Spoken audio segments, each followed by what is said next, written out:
हर हर महादेव। सभी देखने वालों का मैं हार्दिक स्वागत करता हूं।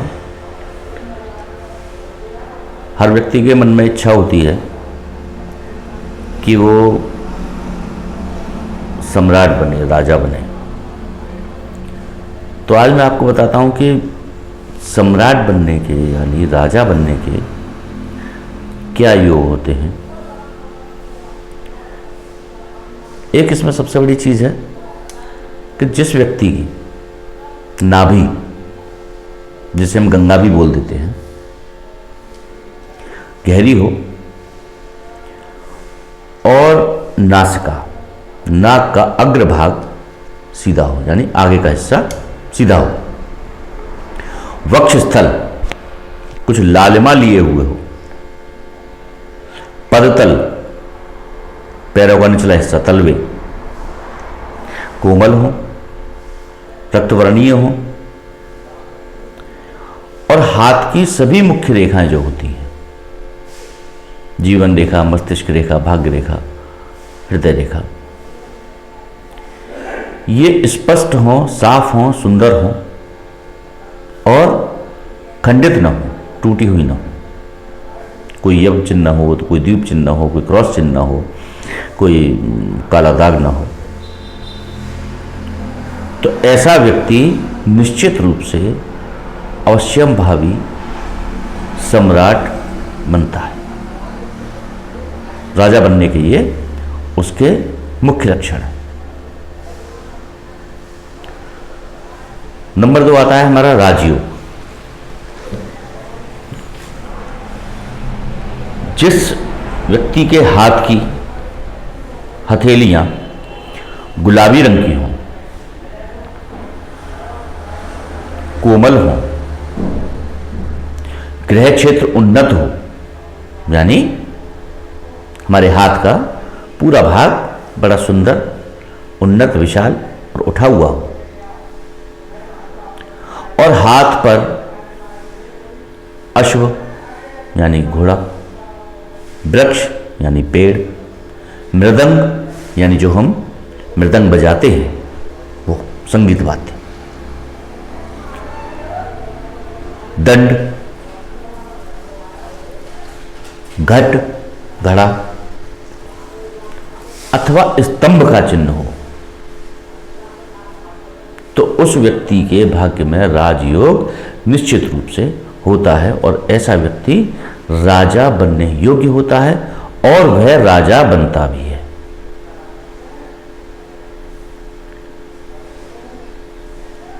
और इन लक्षणों के अलावा और भी लक्षण हैं।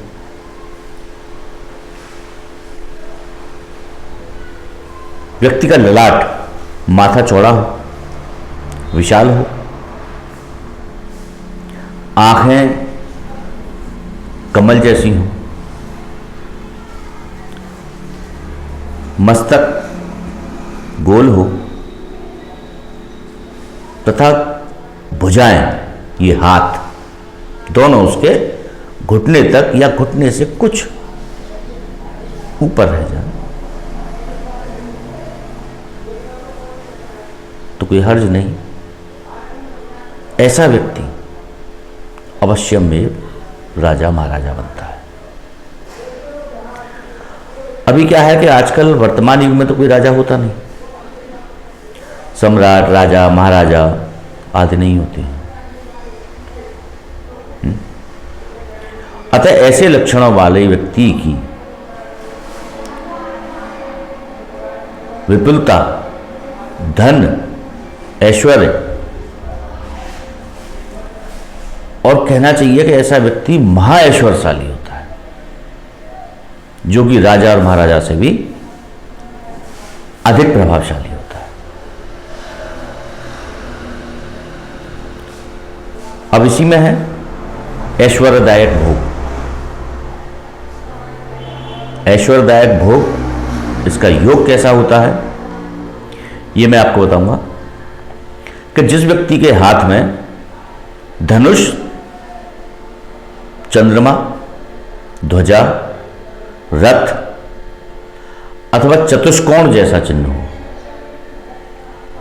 जिसकी भाग्य रेखा मणिबंध से निकलकर, मणिबंध यानी यहां से निकलकर सीधी शनि क्षेत्र पर पहुंच रही हो, जिसके अंगूठे में यव चिन्ह हो, यानी यहां इसको हम, यह चिन्ह जो है इसको हम यव चिन्ह कहते हैं, यानी जौ का चिन्ह भी कहते हैं।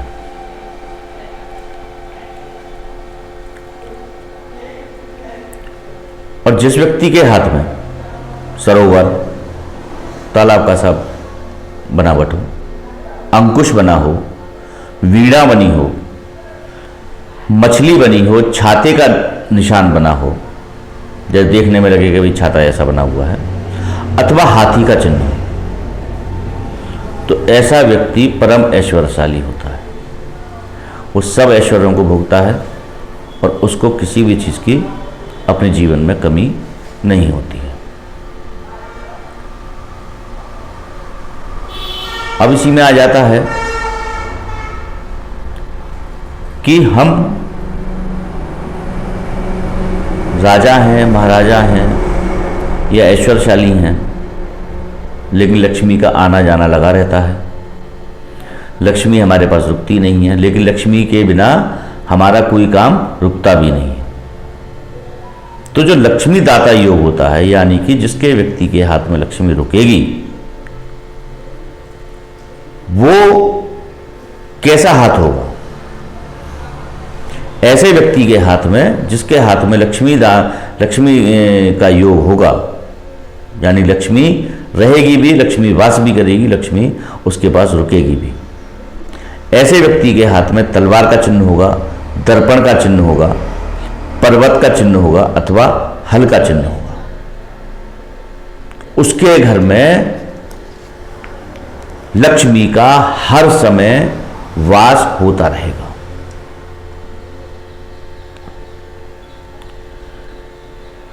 इनके अलावा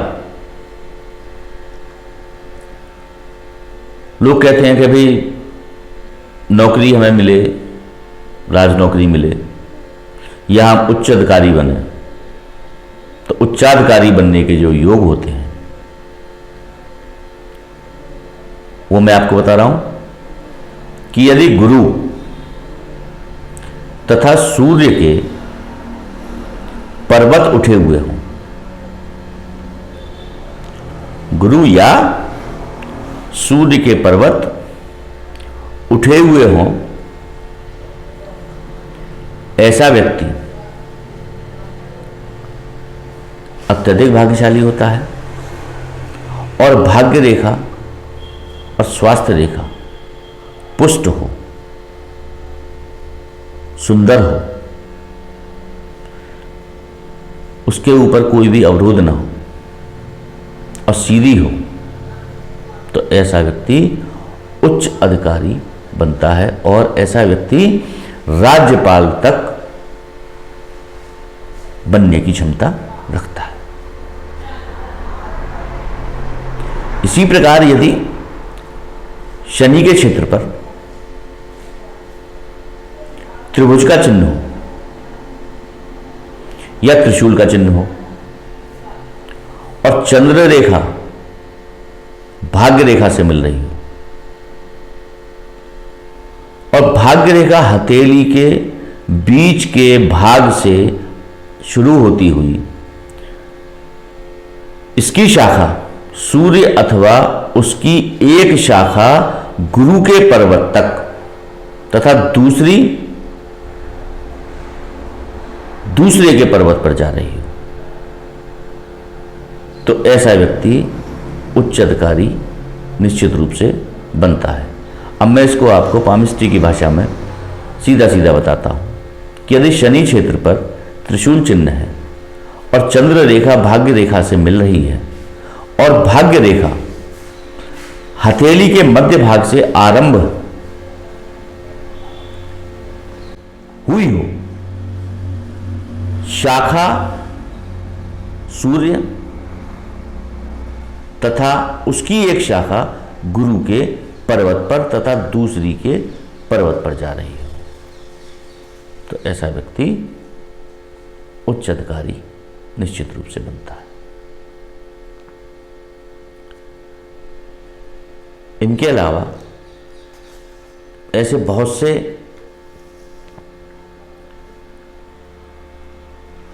योग होते हैं, पदाधिकारी के योग। जो व्यक्ति किसी कंपनी में, किसी राजनीतिक दल में, किसी सोसाइटी में, किसी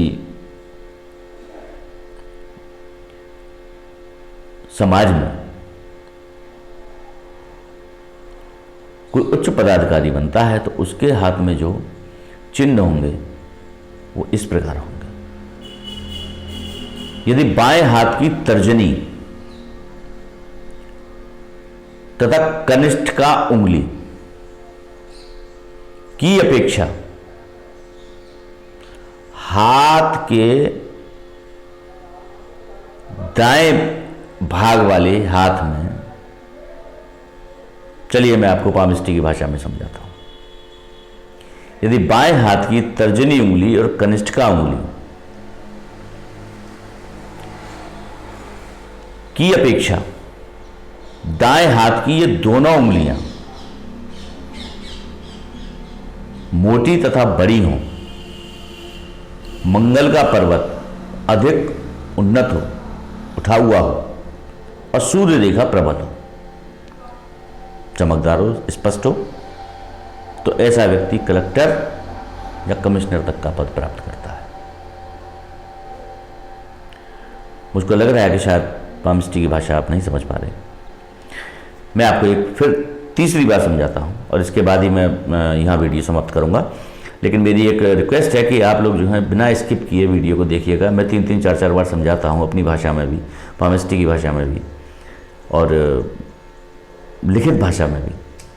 तो इसका कारण केवल एक इतना ही है कि आप लोग एक एक चीज़ को जो है बहुत अच्छे से समझें। तो इसलिए प्लीज़ आप वीडियो को स्किप करके न देखें। यदि बाएं हाथ की तर्जनी उंगली और कनिष्ठिका उंगलियों की अपेक्षा, इन दोनों उंगलियों की अपेक्षा ये दाएं हाथ की ये दोनों उंगलियां बड़ी हैं, मोटी हैं और मंगल का पर्वत थोड़ा उन्नत है, उठा हुआ है और सूर्य रेखा जिसकी प्रबल है,